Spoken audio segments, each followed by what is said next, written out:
Hello friends, Mahanadi அடுத்து வர எபிசோடில் என்ன நடக்கலாம் அப்படிங்கிறத பற்றி பார்க்கலாம். ஸ்டோரியை பொறுத்த வரைக்கும் ரொம்ப எமோஷனலாகவும் இன்ட்ரெஸ்டிங்காகவும் குழப்பமாகவும் தான் கொண்டு போய்கிட்டு இருக்காங்க. ஏன்னா விஜய் அடுத்தடுத்து பண்ணுற ரியாக்ஷன் எல்லாமே ரொம்ப யோசிக்க வைக்குது. என்ன தான் வெண்ணிலா மேலே அவர் ரொம்ப பாசமாகவும் பிரியமாகவும் இருந்தாலும் காவேரி அந்த இடத்துல அவர் இக்னோர் பண்ணிட்டு போகிறத பார்க்குறதுக்கு கொஞ்சம் ஒரு மாதிரி என்னடா அப்படிங்கிற மாதிரி நம்மளை ஃபீல் பண்ண வச்சுட்டாங்க. ஸ்டோரியை பொறுத்த வரைக்கும் கொஞ்சம் லாஜிக்கில் நிறைய மிஸ்டேக் வர மாதிரி தான் இருக்குது. ஏன்னா அடுத்து இவர் வெண்ணிலாவுக்கு ட்ரீட்மெண்ட் பண்ணுறதுக்கு போகிறதுக்கு முன்னாடி தாத்தா பேசுகிறாங்க. அதனால தான் அவர் அந்த மாதிரி சொல்கிறாரு, உன்னை தாண்டி தான் காவேரி எனக்கு எல்லாமே அப்படிங்கிற மாதிரிலாம் சொல்கிறதெல்லாம் சரிதான். ஆனால் ஒரு லெட்டர் எழுதி வச்சுட்டு போக வேண்டிய அவசியம் என்ன இருக்கா? ஃபோனில் சொல்லலாம், இல்லாட்டி வெண்ணிலாவை கூடயே கூட்டிகிட்டு போகலாம். வெண்ணிலா அந்த மாதிரி நினைக்கல, காவேரி அந்த மாதிரி நினைக்கல. காவேரியை கூடயே கூட்டிகிட்டு போகலாம் வெண்ணிலாவுக்கு ட்ரீட்மெண்ட் பார்க்குறதுக்கு. காவேரி கிட்ட சொல்லாமல் அந்த மாதிரி லெட்டர் எழுதி வச்சுட்டு போகிறதுனால தானே இப்படி ஒரு சந்தர்ப்பம் வருது. அந்த நேரத்தில் மெண்டல் குரூப் அந்த லெட்டரை பார்த்துடுறாங்க.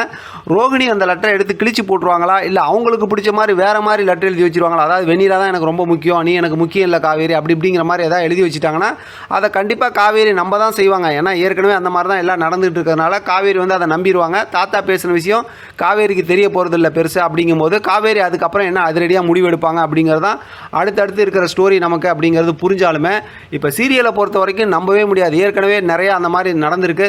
தென்றல் என்னை தொடுல கூட பார்த்தோன்னா, அதாவது அபி அவங்க பிரிஞ்சு போயிடுவாங்க வெற்றியை விட்டுட்டு. அதுக்கப்புறம் பார்த்தா கலெக்டராக தானே வருவாங்க. அந்த மாதிரிலாம் ஏதாவது இவங்க காவேரி இப்போ போனதுக்கப்புறம் பார்த்தோம்னா கலெக்டராகவோ பெரிய போலீஸ் ஆஃபீஸராகவோ வந்துருவாங்களோ அப்படிங்கிற மாதிரிலாம் ஸ்டோரியை கொண்டு போயிடுவாங்களோங்கிற மாதிரிலாம் யோசிக்க தோணுது.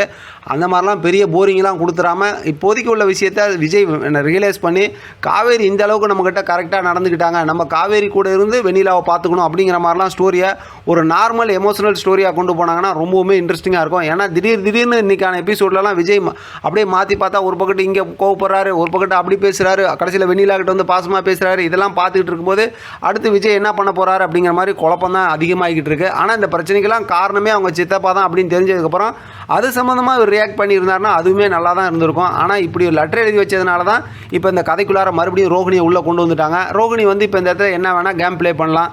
அதனால் காவேரி எந்த அளவுக்கு பாதிக்கப்பட போகிறாங்க, அதுக்கப்புறம் காவேரி என்ன முடிவெடுக்க போகிறாங்க அப்படிங்கிறலாம் நம்ம அடுத்தடுத்து எபிசோட் பார்த்து தெளிவாக ரிவ்யூ பார்த்துக்கலாம். இதை பற்றின உங்களோட கருத்து கமெண்ட் பாக்ஸ் தெரியப்படுத்துங்க. தொடர்ந்து ஆதரவு கொடுங்க. தேங்க்யூ ஃபார் வாட்சிங்.